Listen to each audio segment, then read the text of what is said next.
नमस्कार स्वागत करुच्ची ओडिया रोषे की आज मुझे सहित शेयर करी कुंदूर गोटे रेसिपी।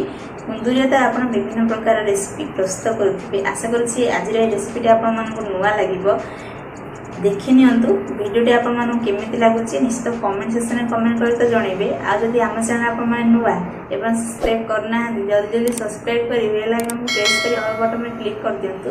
जो जो नुआ वीडियो अपलोड करी आप फास्ट पहुँच पारे फास्ट देखिपारे। तो चलो हम देखी ना आज रेसिपी कुंदूर रेसिपी प्रस्तुत करने मुझे 250 ग्राम कुंदूर नहीं कुंदूर को भल भाव धोईकी नहीं जापर ये आम कुंदूर को दुई पाख साइड यहीपरी प्रथम काटी नवा काटिकी यहीपरी आम काटिबा। देखंतु ये तल पट को लगी यहीपरी चारि सोरा जहाँद्वारा का आमर मसला भितर प्रवेश कर यहीपरी सबू कुंदूर को आम काटी नवा।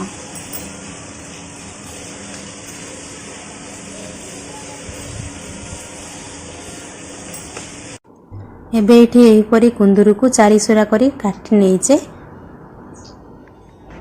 तापर ये कड़े आम देदबा तेल। एबे ये सब कुंदूर को आम भाजी नवा।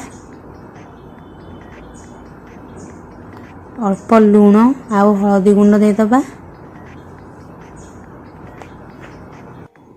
एबे ये आम यहीपरी गोलेकी भाजी नवा। एबे ये आम कभर देकी भाजी नवा जहाँद्वारा कि आमर कुंदूर जल्दी सीझीज आ फ्राए होइजिबो। ये मझिरे मझिरे कभर बाहर करिकी मु भाजी नौथली। एबे ये आमर कुंदूर भाजी हो जाइए। एबे एक प्लेट को बाहर करी नवा। तापरे से सेम प्रोसेस रे ही ये गोटे आलू को यहीपरी काटी नहींचे भाजी नवा। एबे ये लुण आ हलदी गुंड देदबा। जेमिति कुंदूर भाजिला बेले कभर देकी भाजी थे सेमिति आलू भाजिला बेले कभर देकी आम भाजी नवा। एबे ये आलू मध्य किछि समय पर जस्ट गोल्डन ब्राउन हो जाइए। एबे यहीपरी प्लेट को बाहर कर नवा।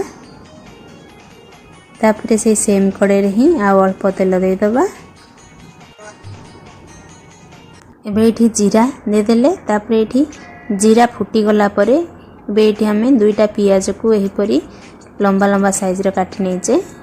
पियाज को आम जस्ट गोल्डन ब्राउन है जाए भाजी नवा।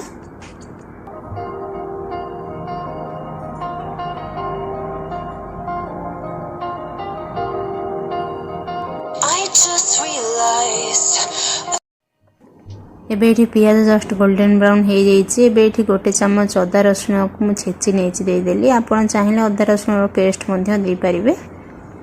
एबे ये अदा रसुण कच्चा स्मेल जावा पर्यंत अल्प समय आम ये भाजी नेले। तापर ये गोटे टमाटो को ग्राइंडिंग कर देचे टमाटो को देदबा। एबे ये भल भाव आम ये सब को कषि नवा।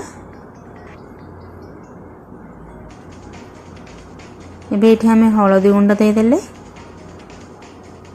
आउ लंका गुंड आ धनिया पाउडर आउ जीरा पाउडर जी क्वांटिटी आपड़ करूँ चाहिए देवे। मुझे हाफ टी स्पून नहीं धनिया पाउडर जीरा पाउडर आउ ये लुण टेस्ट अनुजाई देदेवे। तापर ये अल्प पानी देदेवे जहाँद्वारा कि आमर मसलाटा तलपटू लगनी। आउ ये लो फ्लेम रे भल भाव आम मसला को कषि नवा।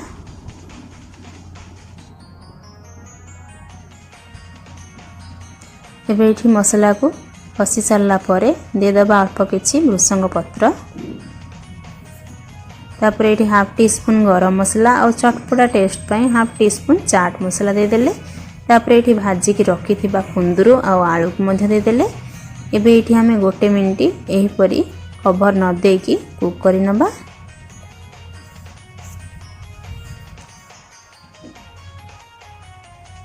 एबे ये गोटे मिनिट कुक हो सारा पर ये दुईटा कंचा लंका देदेले। मुझे कंचा लंकाटा चिरा लगेनी। आप चाहूँगी ताले चिरा लगे पारे।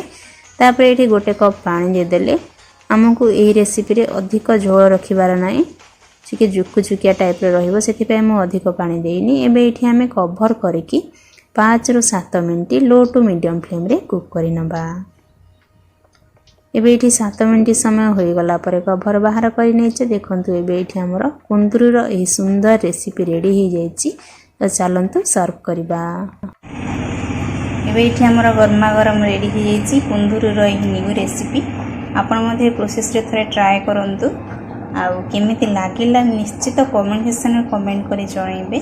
तो देखा हबा गोटे न्यू वीडियो न्यू रेसिपी सहित रहुची।